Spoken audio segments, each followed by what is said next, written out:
열왕기하 6장 24절에서 33절 말씀입니다. 먼저 2절 말씀을 함께 받들어 읽겠습니다. 이후에 아람 왕 벤하닷이 그의 온 군대를 모아 올라와서 사마리아를 애워싸니 다같이 아람 사람이 사마리아를 애워싸므로 성중이 크게 줄여서 나귀 머리 하나에 은 80세겔이요 비둘기 똥 4분의 1 갑에 은 5세겔이라 하니. 오늘 우리가 이제 좀 당황스러운 본문을 또 만나게 됐습니다. 이후에 이렇게 이제 본문이 시작되죠. 그럼 이후에 라는 말이 있으면 이제 바로 그 이전의 상황을 우리가 먼저 되짚어 보아야 합니다. 이 아람이라고 하는 이 나라가 당시에 이제 국력으로나 국가적인 위상으로나 또 가지고 있는 군사적인 어떤 그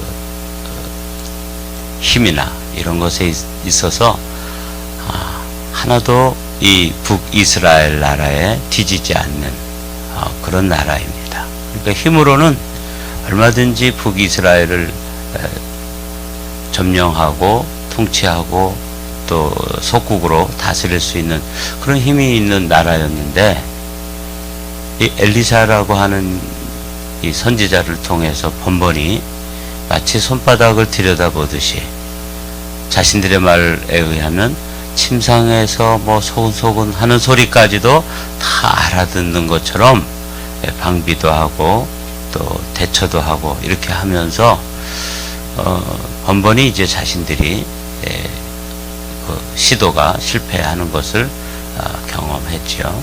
그래서 이제 엘리사를 처치하면 되겠구나.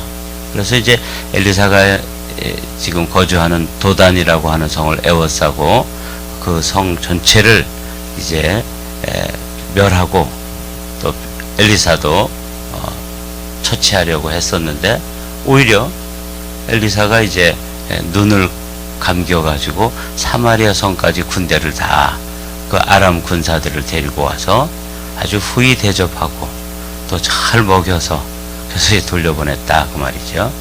그때 이제 이 여호람이라고 하는 왕이 저거 쳐야 됩니다. 본때를 보여줘야 되지. 그랬는데 이 엘리사가 그냥 칼이나 또 활로 잡은 사람들이라도 우리가 그 생명을 귀하게 여겨야 되는데 그냥 돌려보내시죠. 이래가지고 이제 아마 여호람은 그거 뭐 다 처치하고 싶은 그런 생각이 굴뚝 같지만 지금 엘리사의 영적 영향력이 강력하니까 마지못해서 아마 이제 선하게 대접을 해서 돌려보냈지요. 그래서 당분간 정말 엘리사가 그렇게 선하게 대접을 했더니 아람 군대가 꼼짝도 안 하고 또 뭐 이렇게 다시 공격해오고 이러지 않았다고 어제 이제 마지막 절에 기록되어 있는 거 우리가 봤죠. 근데 이게 선한 것, 선하게 자신들을 대한 것, 선대를 이 사람들이 그대로 순전하게 받아들이지는 않았던 것 같아요. 제가 이제 아람 왕 입장에서 가만히 생각을 해보니까 엘리사를 잡으러 갔는데 엘리사는 잡아오지 못하고 눈이 이렇게 갑자기 어두워져 가지고 온 군대가 사마리아까지 말하자면 포로로 잡혀간 거죠. 그 군인들은 이제 포로로 잡혔으면 뭐 죽어야 되는 거죠. 그리고 죽을 것이라고 생각했을 텐데 눈을 띄워주고 또 뭐 밥도 먹여주고 또 살려서 돌려보내주고 이러니까 고맙기도 하지만 이 아람 왕 입장에서는 자존심이 퍽이나 상했을 것 같은 느낌도 들어요. 차라리 어떻게 돼야 돼요? 거기서 혀를 깨물고 죽어야지 뭘 살아서 돌아왔냐. 이런 그 군인들만의 어떤 옥이 자존심, 또 속에다가 아주 그 앙심을 그대로 품고 일정 기간은 미동도 하지 않고 마치 선하게 대해줬으니까 우리도 이제 그것을 선한 의도로 받아들이는 것처럼 보였지만, 이후에 그 기간 동안에는 이 아람 왕 벤하닷이라고 하는 이 통치자가 칼을 갈고 있었던 것 같아요. 그러니까 선하게 대했지만 그거에 대해서 아주 몹시 자존심도 상하고 자신들의 국력이나 국가적인 위신이나 또 군사적인 힘이나 이거를 볼 때 당할 수 없는 일을 당한 거죠. 그래서 이제 당분간은 움직이지 않는 것처럼 보이고 엘리사가 잘한 것처럼 보였는데, 사실은 결과적으로 오늘 본문을 보면 엘리사가 너무 순진하게 이렇게 선하게만 또 사랑으로만 돌려보낸 것처럼 이제 보이는 거죠. 이런 상황을 여러분들이 이해하셔야 돼요. 요 이후에 라고 하는 요 본문이 그런 의도를 가지고 기록하고 있습니다.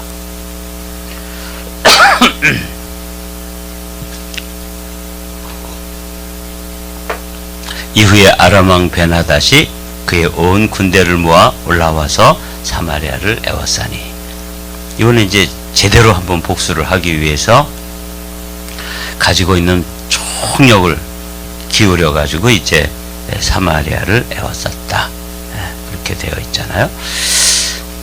아람 사람이 사마리아를 에워싸므로 성중이 크게 줄여서 나귀머리 하나에 은 80세겔이요 비둘기똥 4분의 1갑에 은 5세겔이라 하니.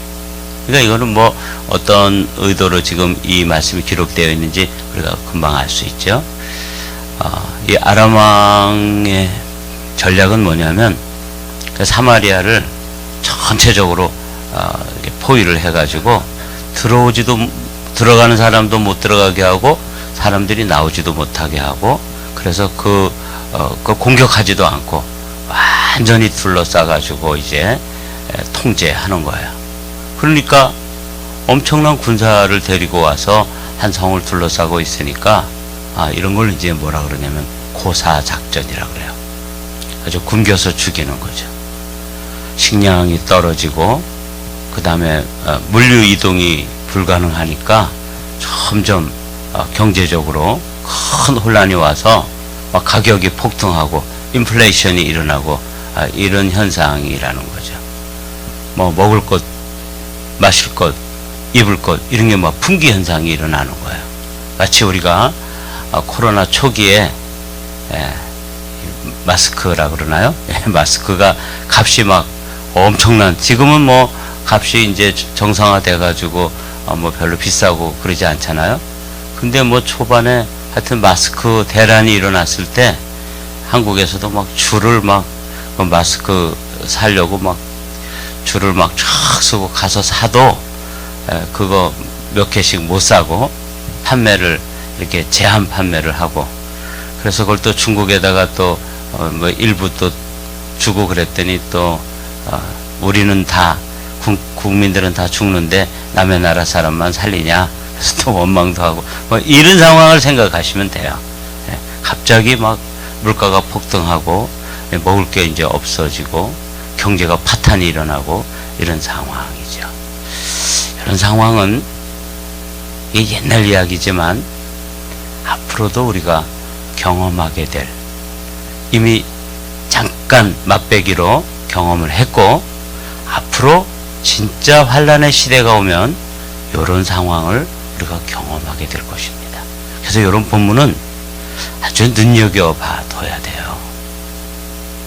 그냥 예전에 엘리사 시절에 동화같이 이렇게 기록되어진 말씀이다 이렇게 생각하지 마시고, 이 이야기는 과거의 역사인데 이 역사가 반복되어질 수 있다는 사실, 우리는 이미 이 코로나 시대를 통과하면서 잠깐 맛배기로 이런 현상을 경험했죠. 그런데 이제 이런 현상이 잠깐 프랙티스를 한 것 뿐이에요. 그리고 앞으로 이런 상황은 결정적으로 경험되어질 것이다. 저는 이 본문을 읽으면서 그런 생각을 했습니다. 어찌됐거나 그 시대로 먼저 해석을 해보도록 하죠. 이스라엘 왕이 성 위로 지나갈 때 한 여인이 외쳐 이르되 나의 주 왕이여 도우소서. 왕이 이르되 여호와께서 너를 돕지 아니하시면 내가 무엇으로 너를 도우랴. 타작마당으로 말미암아 하겠느냐 포도주 틀로 말미암아 하겠느냐 하니라. 그러니까 이제 이 왕이 지금 그 성중에 민심이 흉흉하고 그다음에 경제적으로 이제 몹시 혼란스럽고 막 값이 물건값이 폭등하고 뭘 살려고 그래도 살 수가 없는 거죠. 그래서 원래 나귀 머리 이런 건 평상시에는 먹지도 않던 거라는 거죠. 학자들에 의하면 이런 건 식량이 아니었는데 이런 게 값이 천정부지로 올라가고 살래도 살 수도 없고 그거 나귀 대가리 하나 사다가 그냥 온 가족이 먹는 사람들은 그래도 형편이 괜찮은 사람이고 옆에 있는 사람들은 다 군침만 흘려야 되는 그냥 침만 꿀꺽꿀꺽 삼키고 굶고 들어앉아 있는 상황을 생각하시면 됩니다. 그래서 이제 그 성 위에는 원래 이제 길이 나 있잖아요. 그래서 그 성곽 위로 이렇게 왕이 지나갈 때 이제 한 여인이 소리쳐서 왕이 좀 이게 도와줘야 되는 거 아닙니까? 근데 이제 이 왕이 아주 이렇게 좀 비웃는 소리로 조금 빈정거리는 투로 이렇게 얘기하죠. 하나님이 이렇게 하시는데 내가 뭐 어떻게 하겠어? 내가 너를 도울 수 있겠냐? 여호와께서 너를 돕지 아니하시면 내가 무엇으로 너를 도우랴? 타작마당으로 말미암아 하겠느냐? 포도주 틀로 말미암아 하겠느냐? 이건 지금 완전히 성 전체가 봉쇄돼 가지고 지금 먹고 살 길이 없는데 이런 상황이 지금 어디에 일어나고 있죠? 여러분 이게 옛날 얘기가 아니에요. 북한이 지금 이런 상황입니다. 미국이라고 하는 나라가 중국에서도 물건이 들어가지 못하도록 어떤 특별한 물목에 대해서 품목에 대해서는 제한을 하고 있고 그걸 이제 경제 제재라 그러잖아요. 가서 군사들을 가지고 가서 이렇게 둘러싸지만 않았지 똑같은 거예요. 사마리아 성의 상황이 평양의 상황입니다. 그러니까 지금 평양 안에서 고위직들이나 그런 사람들은 조금 그래도 먹고 살 거예요. 나귀 대가리도 삶아 먹고 비둘기 똥도 삶아 먹고 그렇게 하고 있지만 실제로 이 인민들 평양 외곽에 있는 사람들은 진짜 풀풀이 캐먹고 더군다나 코로나 상황에서 막 사람들이 죽어나가고 이런 상황인 거죠. 이게 이제 오늘 우리 현실로 비춰보면 이해가 되어지는 그런 상황이에요. 사마리아의 상황을 이렇게 이해하시면 될 듯 싶습니다. 또 이르되 무슨 일이냐? 그래. 근데 나보고 도와달라고 하는데 뭔 일이 있어? 이렇게 이제 왕이 질문을 하는 것이죠. 여인이 대답하되 이 여인이 내게 이르기를 내 아들을 내놓아라. 우리가 오늘 먹고 내일은 내 아들을 먹자 하매 우리가 드디어 내 아들을 삶아 먹었더니 이튿날에 내가 그 여인에게 이르되 내 아들을 내놓아라. 우리가 먹으리라 하나 그가 그의 아들을 숨겼나이다 하는지라. 처참한 상황을 한 여인의 이 호소, 이 여인의 부르짖음, 아들을 삶아 먹고 와서 또 다른 아들을 삶아 먹겠다고 지금 이렇게 악다구니를 하는 이 한 여인의 이야기를 통해서 당시의 상황이 얼마나 처참했는지를 이제 우리는 엿볼 수 있는 것이죠. 그럼 진짜 여러분 이 먹고 사는 문제가 이제 완전히 그 궁지에 몰렸을 때 우리 안에 있는 이 악의 본성 이 어디까지 갈 수 있는지를 보여주는 거예요. 그러니까 저는 이제 이 본문을 미래적인 시각으로 이렇게 좀 보고 싶은데 정말 환란의 때가 와서 짐승의 표를 받지 않으면 매매를 할 수 없는 상황이 되었을 때 그래서 물건이 들어오지도 못하고 있는 사람이 뭘 가지러 나갈 수도 없는 이런 완전히 통제된 사회가 됐을 때, 이때 이 처참한 경제적으로 완전히 파탄이 났을 때, 경제가 파탄이 났는데 뭐까지 파탄이 나는 거예요? 인성까지 파탄이 나는 거죠. 여러분 이게 보이십니까? 지금 그런 상황을 아주 극명하게 이 성경을 기록하는 기록자는 지금 기록하고 있는 것이죠. 먹고 사는 문제가 궁지에 몰리면 우리의 본성, 그 악한 본성이 이제 어느 거냐면, 엄마는 아들을 잡아먹을 수가 없는 존재예요. 모성애라고 하는 이 하나님이 주신 본래적인 이 품성으로는 자기가 낳은 자녀들을 어떻게 잡아먹습니까? 우리가 속된 말로 눈에 넣어도 아프지 않은 그 새끼들을 어떻게 잡아먹냐고요. 짐승은 잡아먹을 수 있지만 사람은 그럴 수가 없는 거죠. 인성은. 근데 경제적으로 파탄이 왔을 때, 먹고 사는 문제가 궁지에 몰렸을 때, 완전히 이제 그야말로 민심이 바닥이 드러날 때쯤 됐을 때, 인간의 그 악한 본성이 절정에 이를 수 있는 마지막 모습이 뭐냐면 자기 아들을 삶아먹는 거예요. 이건 무섭죠. 요 본성이 요 여인들에게만 있는 게 아니었어요. 그 사마리아 성 사람들만 특별히 악해서 그런 게 아니에요. 우리 안에도 이런 본성이 좀 저 밑바닥에 웅크리고 있다는 것을 우리는 봐야 되는 것이죠. 저는 이거 보면서 그렇구나.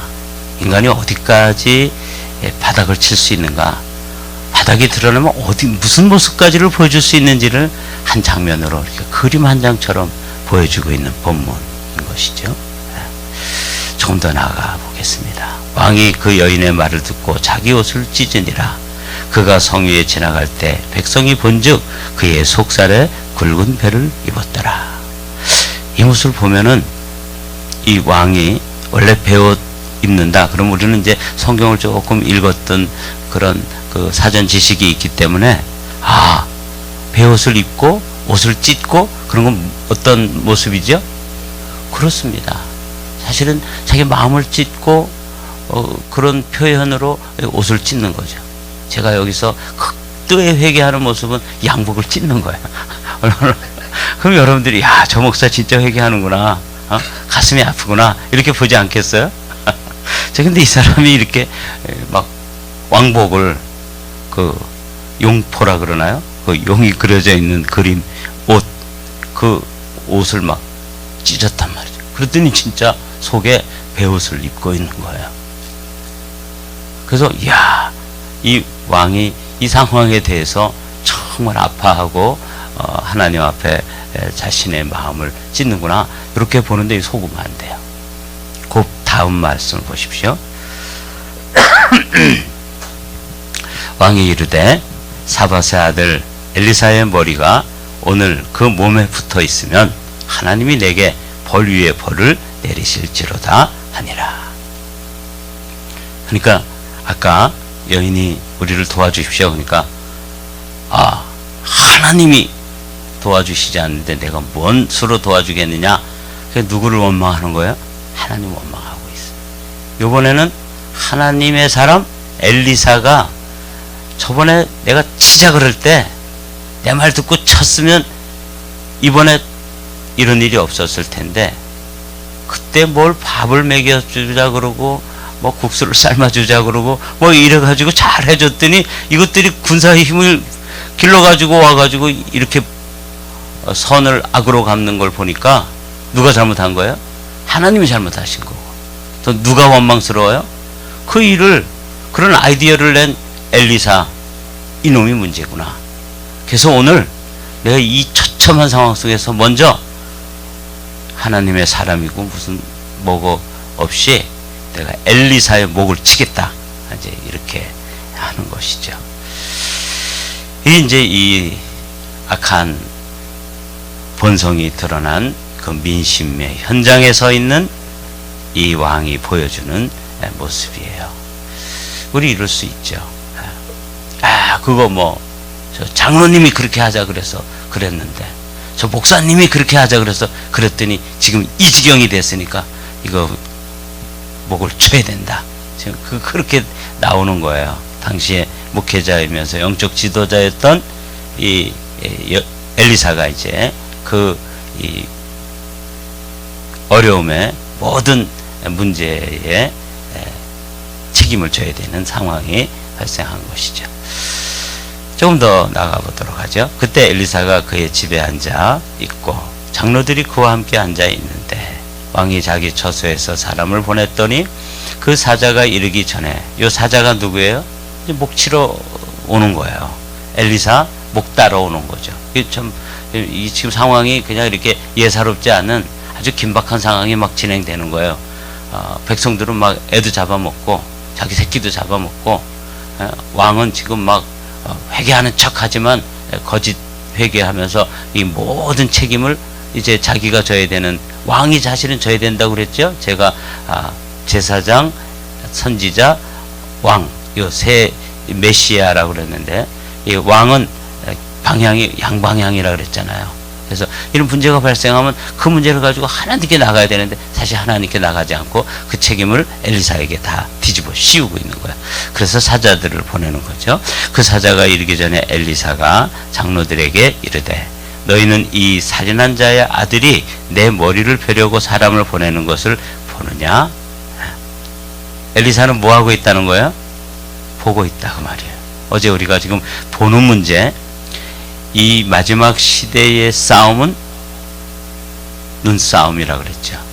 보느냐, 보지 못하느냐, 열려 있느냐, 닫혀 있느냐, 보기는 보되 현실만 보느냐, 현실 너머에 일하시는 하나님을 보느냐, 이 싸움이라고 그랬잖아요. 지금도 그 싸움이에요.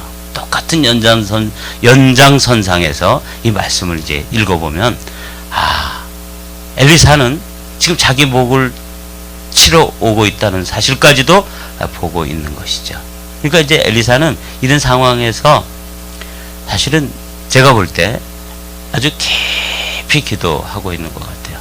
주님, 제가 주님의 마음으로, 아버지의 마음으로 저들을 선대했는데 선을 악으로 갚는 이 상황에서 제가 어떻게 해야 되겠습니까?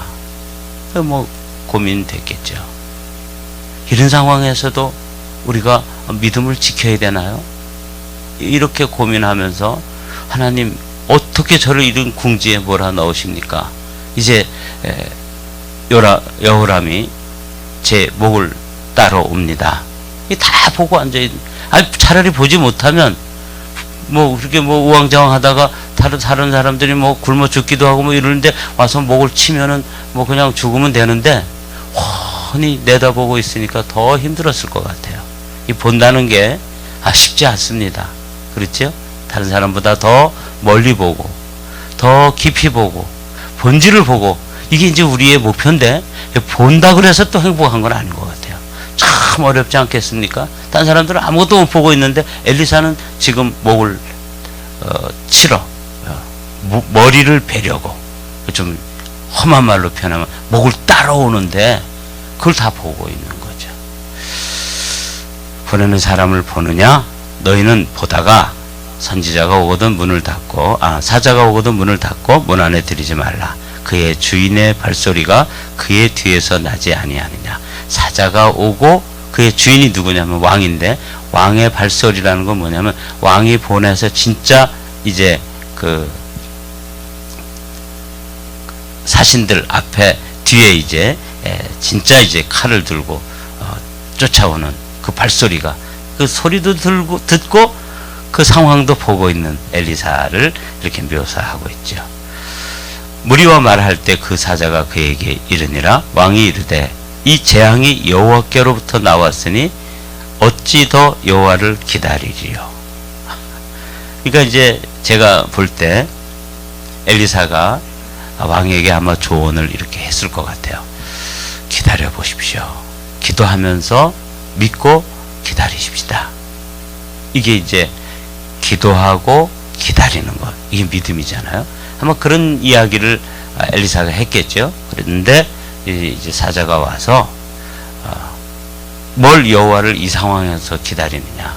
백성들이 지금 다 굶어 죽고 있고 아예 그 본성의 바닥이 드러나서 자기 자녀들을 지금 삶아먹는 이런 상황에서 뭐 하나님을 기다리느냐 이렇게 이제 이야기하잖아요. 여기가 오늘 본문의 끝이에요.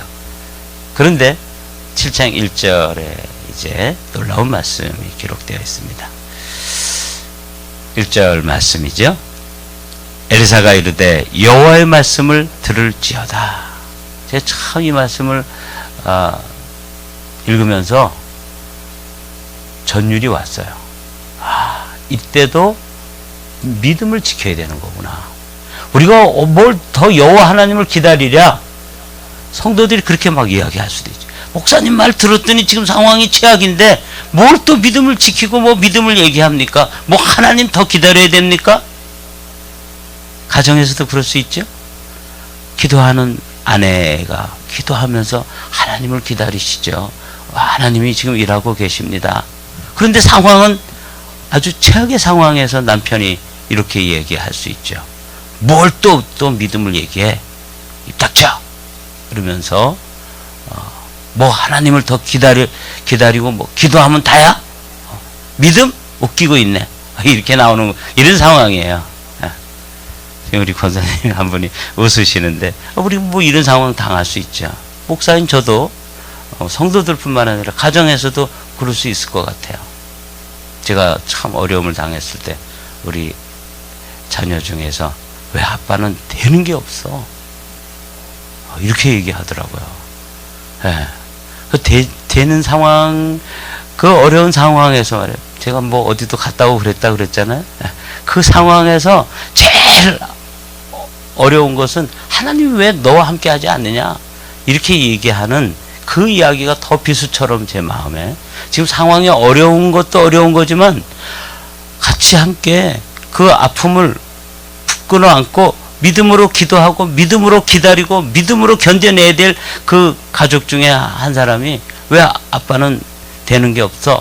이렇게 얘기할 때 그때의 그 아픔이라고는 이루 말할 수가 없어요. 오죽하면 제가 그걸 지금까지 기억하고 있겠어요. 근데 이런 일이 뭐 꼭 우리 집에서만 있는 게 아니라 여러분 가정에서도 그럴 수 있죠. 맨날 새벽 기도 가서 뭐 한다더니 이게 뭐야 꼴이 이렇게 나오는 거죠. 우리가 뭐 여호와 하나님을 더 기다려야 됩니까? 사자들이 와가지고 하는 얘기가 아주 제게 비수처럼 들렸어요. 이럴 수 있겠다. 무리와 말을 할 때 그 사자가 그에게 이르니라. 왕이 이르되, 이 이제 여호람 왕이 얘기하는 거예요. 이 재앙이 여호와께로부터 나왔으니 어찌 더 여호와를 기다리리요. 아주 그 불신의 아주 극도에 달한 원망과 불평과 그 아주 악의에 찬 그런 그 마음이 느껴지시죠? 그때 엘리사가 얼마나 힘들었겠어요. 이거 내가 밥을 먹여서 돌려보냈는데 온 것은 칼을 들고 왔으니까. 이게 참 난감한 상황에서도 이렇게 얘기하는 거예요. 저는 이제 이 엘리사가 이 상황에서 얼마나 기도했겠어요. 그야말로 금식하고 뭐 기도했겠죠. 그러면서 하나님께서 그 다음 장면을 여호람 왕은 보지 못하고 그 다음 칸을 이 엘리사는 보고 있다는 거예요. 이게 차이예요. 여러분, 우리가 여기서 이걸 좀 배우자고요.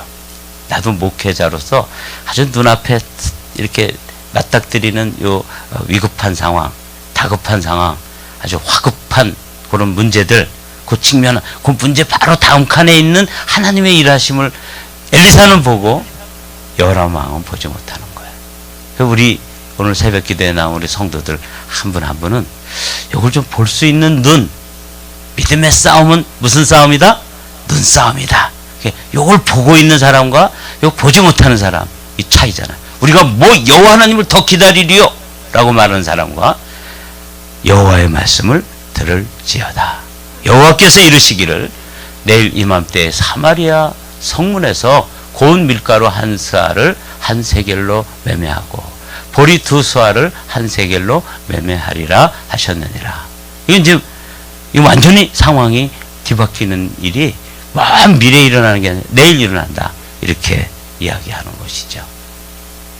그러니까 낙이 머리 하나를 막 사다가 원래 먹지 않는 건데 그게 뭐 높은 값으로 돈 한 리어카 끌고 가가지고 낙이 대가리 하나 사다가 삶아 먹었다. 그런 얘기잖아요.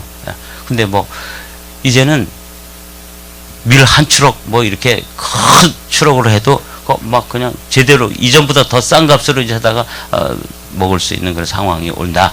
이렇게 이제 하나님께서 말씀해 주셨다는 거예요. 말도 안 되는 얘기잖아요. 자, 그때 왕이 그의 손에 의지하는 자 곧 그 한 장관이 하나님의 사람에게 대답하여 이르되 여호와께서 하늘에 창을 내신들 어찌 이런 일이 있으리요. 하나님이라도 이 상황은 뒤집을 수 없습니다. 애를 삶아 먹고 그러는데 뭔 그런 헛소리를 하십니까? 이렇게 나오는 거죠. 엘리사가 이르되, 자, 다 같이 읽어보죠. 시작. 내가 내 눈으로 보리라. 그러나 그것을 먹지는 못하리라 하니라. 네.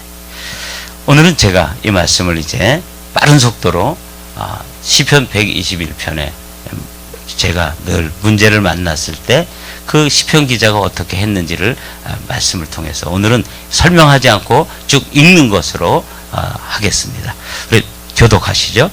내가 산을 향하여 눈을 들리라. 나의 도움이 어디서 올까? 시작. 나의 도움은 천지를 지으신 여호와에게서로다.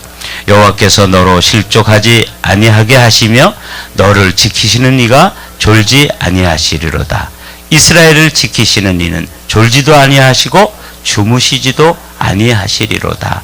여호와는 너를 지키시는 이시라. 여호와께서 내 오른손에서 내 그늘이 되시나니 낮의 해가 너를 상하지 아니하며 밤의 달도 너를 해치지 아니하리로다. 여호와께서 너를 지켜 모든 환난을 면하게 하시며 또 내 영혼을 지키시려. 다 같이 시작. 여호와께서 너의 출입을 지금부터 영원까지 지키시리로다.